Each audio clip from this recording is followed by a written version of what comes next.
Ce ne sont pas vraiment les êtres humains qui se bombardent. C'est le processus d'humanisation qui a mal tourné.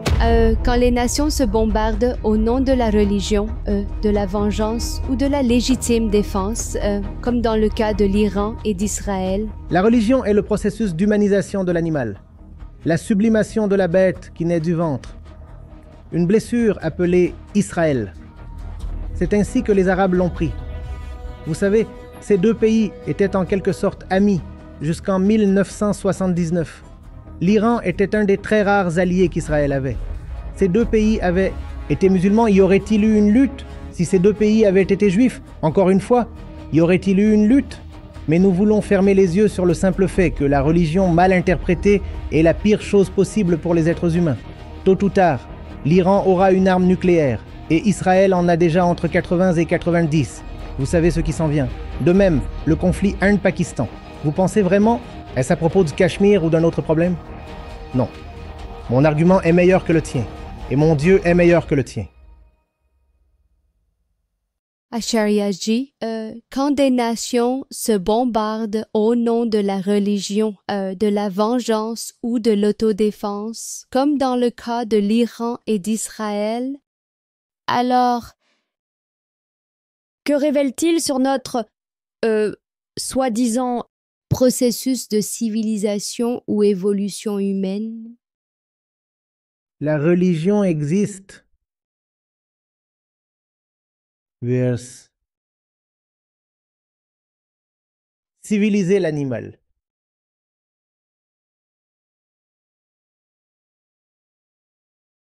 Mais l'animal peut transformer la religion, devenir sa propre chose. Ce ne sont pas vraiment les êtres humains qui se bombardent les uns les autres. C'est le processus d'humanisation qui a mal tourné. La religion est le processus d'humanisation de l'animal, sublimation de la bête qui naît de l'utérus. La religion existe pour élever cette bête en un être humain. Mais cette bête est très espiègle. Ça peut transformer la religion en quelque chose de son propre. Alors c'est ce qui se passe dans le cas d'Israël-Iran aussi. Tu peux, disons que c'est une affaire géopolitique. Vous pouvez dire que cela a à voir avec le pétrole ou l'influence régionale. On peut dire que c'est une chose à propos d'une histoire contestée. Mais la triste réalité est que c'est surtout à propos de la religion. C'est une lutte religieuse. Vous savez, ces deux pays étaient en quelque sorte amis jusqu'en 1979. En fait, dans toute cette région, l'Iran était l'un des très rares alliés qu'Israël avait. Très peu d'alliés. Il y avait l'Iran, il y avait Turquie, maintenant Turquie, Éthiopie. Israël est né en 1948 et immédiatement il y a eu la guerre contre les Arabes. Et ils tous a pris Israël comme un coup de poignard droit dans son cœur, au milieu de leur région, au milieu du Moyen-Orient. Hein? Une blessure appelée Israël. C'est ainsi que les Arabes l'ont pris. Il y a eu immédiatement la guerre. Puis l'Iran a été l'un des premiers pays de la région à reconnaître Israël. bien que la reconnaissance ne fût pas explicite. Mais c'était une reconnaissance indirecte et par proxy. Parce que l'Iran n'est pas un des pays arabes.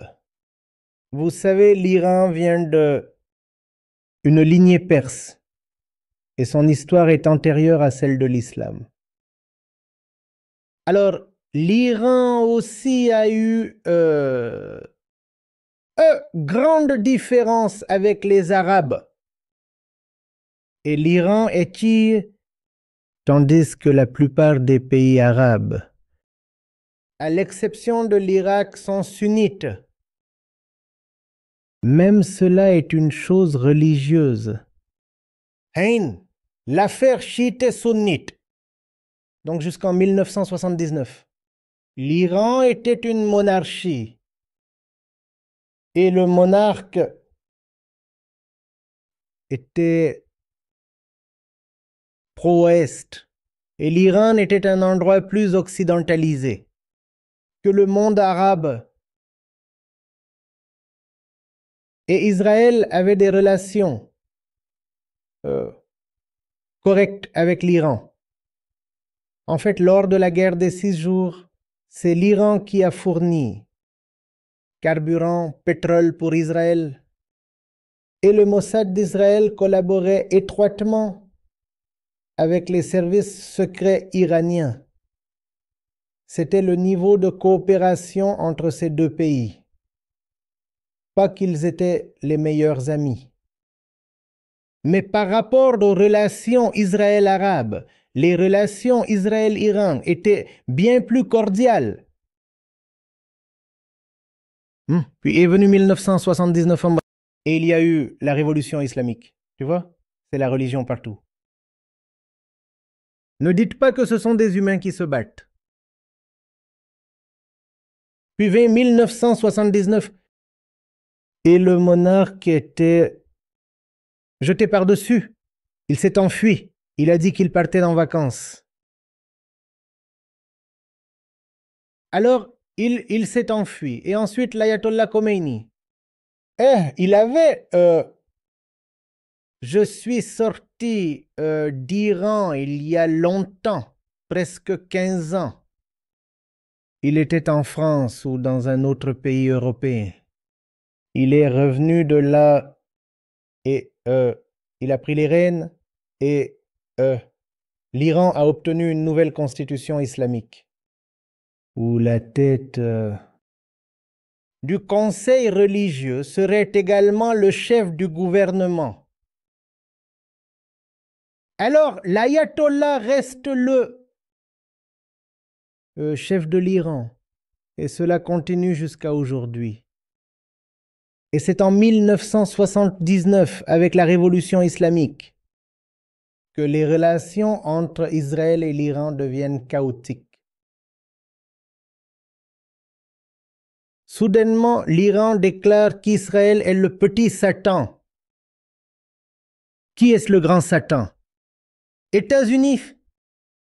L'ambassade des États-Unis qui était assiégée pendant environ 14 à 15 mois. Et leur personnel, environ 50 personnes ont été prises en otage. Un siège si long. Et il y a eu une détérioration totale des relations à cause de la soi-disant révolution islamique. Et pourquoi Israël a-t-il dû être attaqué? C'est un pays si petit, tu vois, la moitié de la taille du Kerala. Israël est à peu près la moitié de la taille du Kerala. En termes de population, il est encore plus petit. Pourquoi l'Iran devait-il être si hostile envers Israël, alors qu'ils étaient amis jusqu'à hier? Parce que Israël est un pays juif. Israël est un pays juif. Donc Israël devait être attaqué.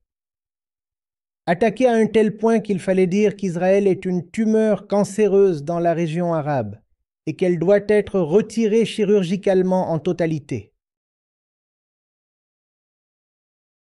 Ça doit être complètement enlevé. Bon, regarde l'étendue de l'hostilité. Pourquoi cette hostilité? Parce que toute votre nation est maintenant fondée sur la religion. Alors vous devez vous opposer à l'autre religion. Et aussi parce qu'au sein de l'islam, il existe des différences entre chiites et sunnites. Et les Arabes sont principalement sunnites. Et si l'Iran doit s'affirmer, il doit se présenter comme plus radical que les sunnites. Tu comprends? Si l'Iran veut être un leader régional, il doit se montrer en avance par rapport aux pays arabes en matière de chauvinisme, en termes d'approche radicale de l'islam. Alors l'Iran financerait et armerait le Hezbollah et Hamas. L'ironie est que le Hamas est une organisation sunnite.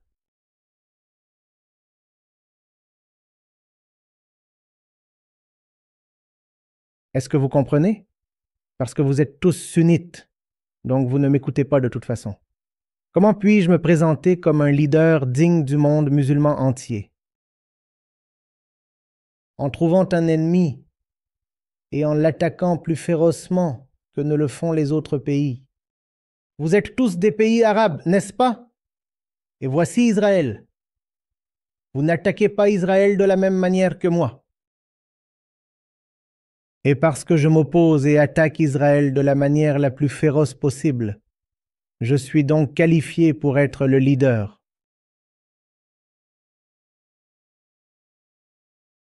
Tu comprends? Si ces deux pays avaient été musulmans, y aurait-il un conflit? Si ces deux pays avaient été juifs, y aurait-il encore un conflit? Mais nous voulons fermer les yeux sur la réalité crue, que la religion mal interprétée est la pire chose possible pour les êtres humains. La religion peut être la plus édifiante des forces et également la plus dégradante des forces. Cela dépend de la religion, et compris dans son esprit pur ou dans ses externalités déformées.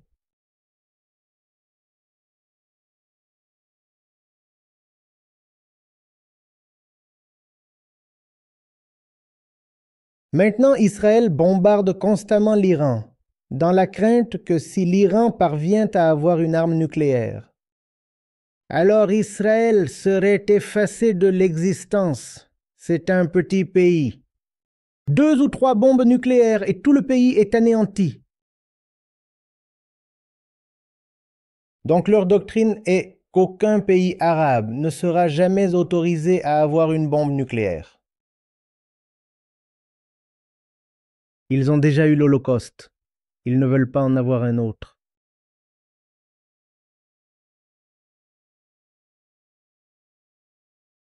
Il n'y a presque quoi? 1,5 million juifs dans le monde et la moitié d'entre eux vivent en Israël. C'est un très petit nombre, tu sais? 1,5 million. Ils disent, nous sommes tous concentrés ici. C'est un petit nombre. Et si vous bombardez cette concentration, alors tout le monde est parti.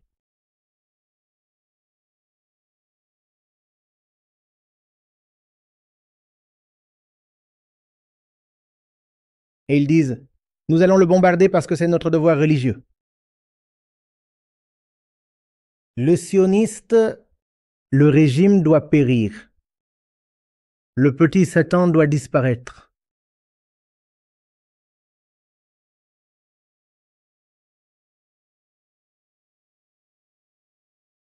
Et Israël, à son tour, s'approche des musulmans avec le genre de dureté qui est rarement vu dans l'histoire. Vous connaissez, vous savez la tragédie humaine que Gaza est devenue. Vous connaissez la dévastation. les pénuries, voire la famine. Tu sais comment même les fournitures de secours sont bloquées par les Israéliens. Et tu sais comment ils ont été condamnés par le monde entier, y compris l'Europe. Non seulement condamnés, ils sont en fait sanctionnés maintenant. Pourtant, il y a un grand durcissement de l'attitude israélienne qui persiste envers le monde musulman.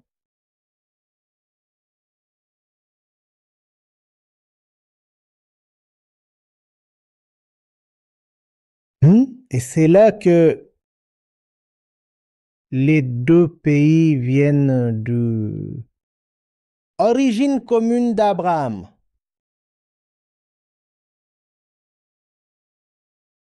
D'abord viennent les juifs, puis les chrétiens et ensuite les musulmans. Ils ont aussi des prophètes communs et regardent encore le combat. Même au sein de l'islam, regarde comment les chiites et les sunnites se battent.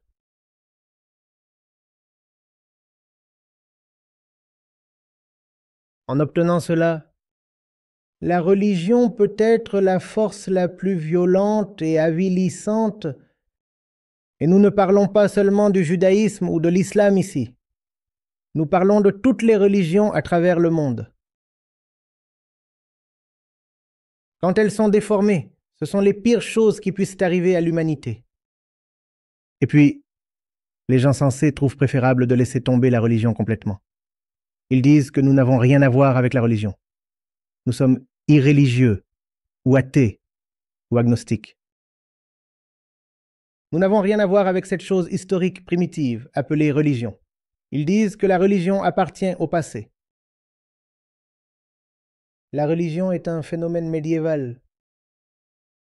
Et la modernité ne devrait rien avoir à voir avec la religion. Et on peut comprendre d'où ils viennent. Ils ont vu les aspects les plus corrompus de la religion. Donc il est compréhensible qu'ils veuillent s'en éloigner.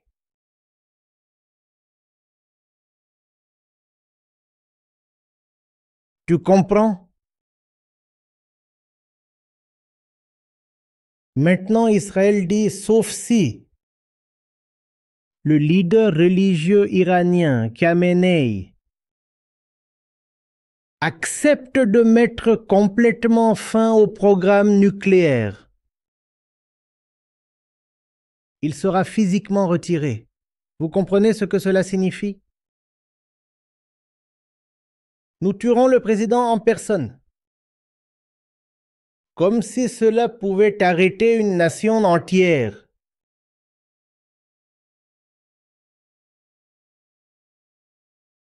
Et la technologie nucléaire et les matériaux fissiles sont relativement très facilement disponibles. Aujourd'hui, il y a juste trop de personnes prêtes à vendre des secrets et du matériel nucléaire pour de l'argent. Tu as le Pakistan, tu as la Corée du Nord, tu as même la Chine. Ce sont tous des gens qui peuvent aider la nucléarisation de l'Iran. Tôt ou tard, l'Iran aura une arme nucléaire. Et Israël en a déjà entre 80 et 90. Et ces deux pays ne sont pas très éloignés l'un de l'autre.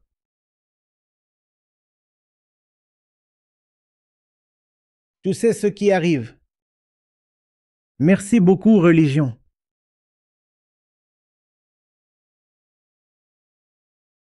De même, le conflit entre l'Inde et le Pakistan. Vous pensez vraiment que c'est à propos du Cachemire ou de tout autre problème? Non. Soyons honnêtes, c'est une histoire entre hindous et musulmans. Le Pakistan se voit en tant qu'héritier de l'héritage musulman du sous-continent et l'inachevé agenda musulmane. Maintenant, on peut contester s'il y avait vraiment quelque chose appelé un agenda musulman, mais au moins les généraux pakistanais pensent qu'il y en avait un. Et ils disent, nous existons. s'occuper de l'ordre du jour inachevé. Vous regardez leurs armes. Ils sont tous nommés d'après des envahisseurs. Ghori Ghaznavi. Cela ne vous dit-il pas quelque chose sur leur... Mindscape, question mark. L'environnement interne dans lequel ils opèrent. Quelqu'un leur a demandé pourquoi avez-vous nommé votre missile Ghori? Ils ont répondu parce que l'Inde a nommé son missile Prithvi. Ils ont pensé que Prithvi signifiait Prithviraj Chauhan. Donc si vous pouvez l'appeler Prithvi, nous l'appellerons Ghori. Maintenant, ce genre de vision en tunnel ne comprend pas que Prithvi n'est pas nécessairement Prithviraj Chauhan.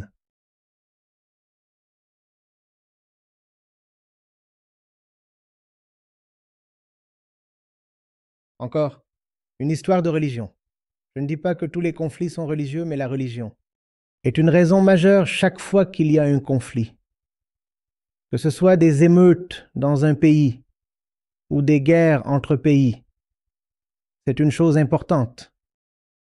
Ma religion. La Seconde Guerre mondiale était tellement axée sur la race. Ma race est supérieure à la vôtre. Ce qui est encore une fois quelque chose qui est allié à la religion. Course.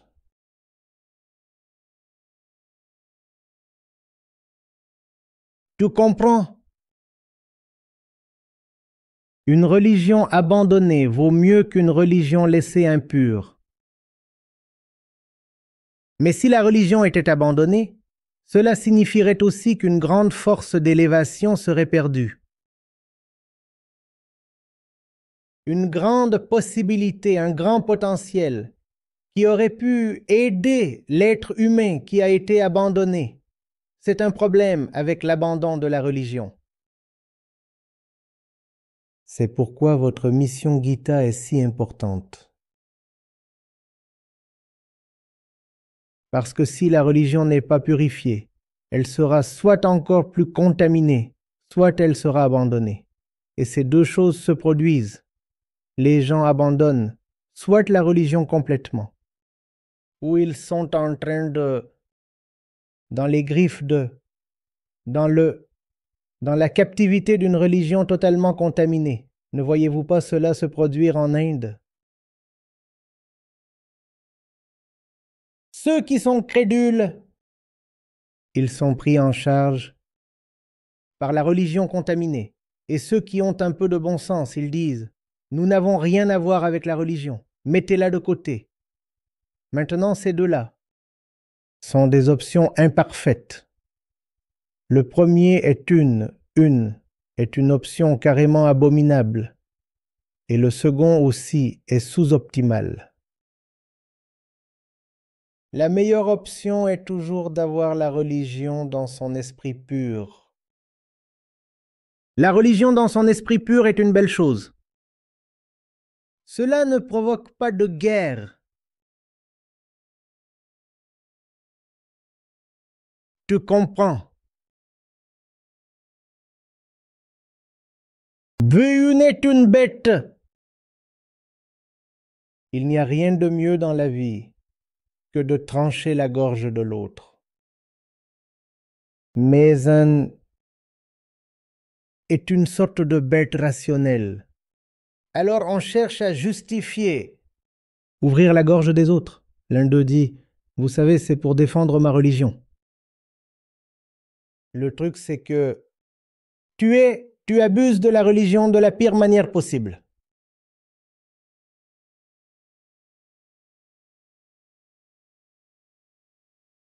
Vous utilisez la religion à mauvais escient pour justifier vos traits.